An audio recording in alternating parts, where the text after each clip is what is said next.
Olá pessoal, iremos começar mais uma aula de artes. Espero que vocês estejam bem, estou morrendo de saudades de cada um. Iremos começar nossa aula no caderno 2, da unidade 1, da arte rupestre, na página 125. E vamos falar sobre esse assunto muito importante que é a arte rupestre.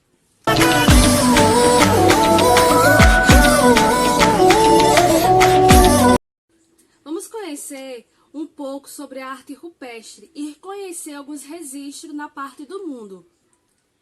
Um do tópico que vamos observar aqui é a história que vem antes da história. A gente vai saber como eles se vestiam, como eles comiam, como eles se locomoviam. E com isso a gente vai estudar um pouco sobre esse assunto. E a gente vamos destacar aqui no livro também a pré-história, o nome dado é um período muito longo do tempo. O maior deles que houve a existência humana. Vamos ver aqui no livro que pré vem antes e pré-história, portanto, significa um período que vem antes da história. Na página seguinte, vamos observar uma das figuras que produz a questão dos estudos da invenção da escrita. Com a invenção da escrita, aproximadamente 4.000 anos antes de Cristo, teve a forma de separar a história da pré-história. Com isso, dessa maneira, tudo aconteceu antes da escrita e considerada a pré-história. Mas isso não significa, no entanto, que esse período não seja importante. Mas muitas evoluções do modo do viver do ser humano aconteceu na pré-história, com vários acontecimentos. A questão da domesticação de animais, o desenvolvimento da agricultura e a produção da cerâmica, para ter um desenvolvimento melhor, para incluir o período do tempo mais extenso, que é a pré-história. Foi dividido em duas partes, paleolítico e neolítico. E vamos estudar mais um pouco sobre essas duas partes nesse momento, que está na página 130. A diferença de cada uma delas. Se vocês observarem aqui, período paleolítico, que paleo em grego quer dizer antigo. Isso significa pedra. E o período mais antigo da pré-história é o paleolítico. Já o neolítico em grego quer dizer pedra, que significa novo. É um período entre o fim do paleolítico e o início da história. A gente estudando um pouco sobre esses dois tópicos, um dos tópicos a gente pode observar no paleolítico, que vamos lembrar da história do Barney e do Fred, daquele desenho. Representa muito bem um pouco sobre a pré-história. A arte na pré-história, desde quando se pintou na pré-história? Vamos observar aqui no livro. Não se sabe como os povos que viviam na pré-história descobriram que era possível pintar em paredes calcário, nem desde quando se começou a pintar. Acredita-se que as primeiras pinturas e gravuras tenham surgido entre 4.000 anos de Cristo a 11.000 anos de Cristo, no período paleolítico. Período em que já havia se revelado as pinturas e se desenvolvendo ao passar do tempo.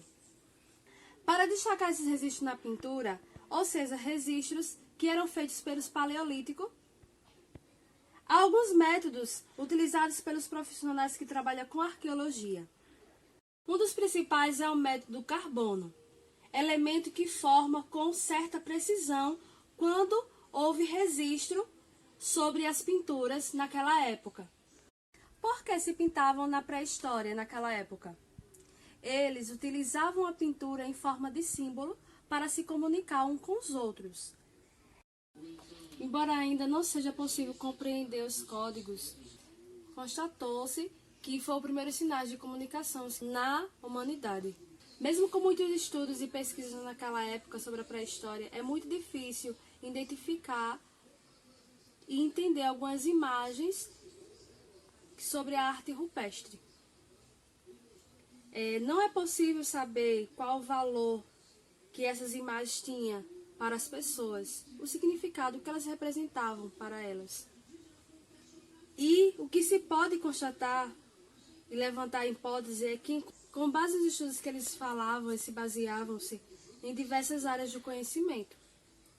Duas hipóteses sobre o significado da pintura rupestre. Uma das hipóteses era que as imagens não se destacavam apenas por representação, por exemplo, com os povos da pré-história vivendo e a representação das imagens de alguns animais, podendo ser para eles o próprio ato da caça. Então eles faziam em forma de pintura nas paredes o que eles vivenciavam no dia a dia. A outra hipótese acreditava que os seres vivos, além de ter o seu corpo, existia uma alma. Então eles matavam os animais para se alimentarem, e acreditavam que as almas dos animais saíam vagando.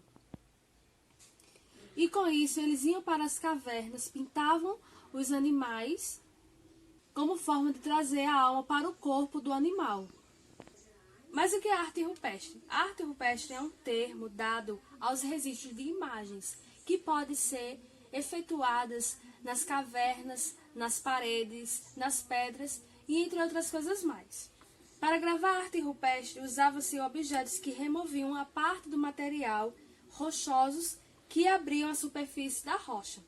A pintura era realizada com os próprios dedos. Eles utilizavam as ferramentas como pincéis, instrumentos de sopro ou carimbo para colorir a roda com os pigmentos. Então, eles utilizavam o seu próprio corpo para efetuar as pinturas. Outro tópico bem importante que vamos observar aqui no livro é sobre os sítios arqueológicos e típicos de arte rupestre. Os lugares que são encontrados evidências do passado humano são chamados de sítios arqueológicos, nos quais encontramos vestígios e como são registrados as artes rupestres, instrumentos de trabalhos, inscrições e entre outros. A seguir, vocês vão observar as imagens de arte rupestre e o significado de cada uma delas. Parque Nacional Kakadu, Austrália. Nesse parque são encontrados inúmeros registros rupestres de mais de 20 mil anos, feitos por nativos conhecidos como aborígenes, que viveram nessa região durante a pré-história. Em geral, as imagens representam objetos e tarefas de uso do cotidiano, bem como a caça de animais. Os pigmentos utilizados eram misturados à água, formando uma pasta e fixados às paredes rochosas por meio de pincéis, feito com o cabelo humano, varas, penas de animais e entre outros materiais. Caverna de Altamira, Espanha. São encontradas representações muito realistas de animais, feitas com muita precisão. Além disso, os animais representados nessa imagem detonam grande imponência e poder, ainda que à beira da morte após serem caçados. Nas pinturas, há predomínio dos tons de acre e preto, uso de sombras e simulação de relevo, para o qual se aproveitavam também as próprias saliências das paredes. Caverna de Lascaux, França.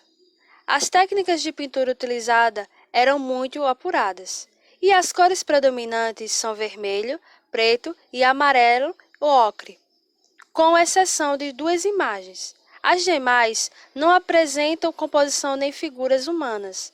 Na caverna de Lascaux também são encontradas sobreposição de imagens, uma em cima da outra. Tassila Nadje, África. Considerado um dos mais importantes sítios arqueológicos do mundo, tem mais de 15 mil pinturas e gravuras, datados de 6.000 anos antes de Cristo, ao século I depois de Cristo.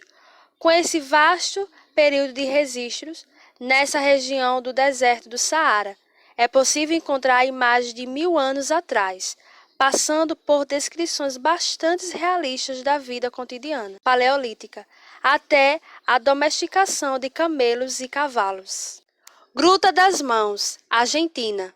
De difícil acesso, essa gruta apresenta pinturas feitas com pigmentos minerais, de cor ocre amarelada, verde e várias tonalidades de vermelho e preto.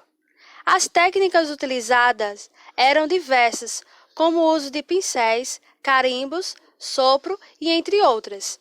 Por meio da técnica do sopro, realizada com o auxílio de um canudo, as mãos eram registradas nas paredes rochosas e são, em sua maioria, mãos esquerdas. Negrang, Irlanda. A tumba pertencente ao conjunto arqueológico do Vale do Boyne, um rio da Irlanda. Sua construção do período neolítico baseou-se no dia mais curto do ano, e por isso, somente nesse dia, ao nascer do sol, um fino raio de luz ilumina o chão de uma sala interna da construção. Na frente do monumento há uma pedra gravada com desenhos em espirais, círculos, marcas de copos e anéis, linhas paralelas e diversas formas. Então é isso, pessoal. Terminamos mais uma aula de artes. Respondo a atividade que está na página 138 até a 140. Qualquer coisa pode me procurar. Tchau, pessoal!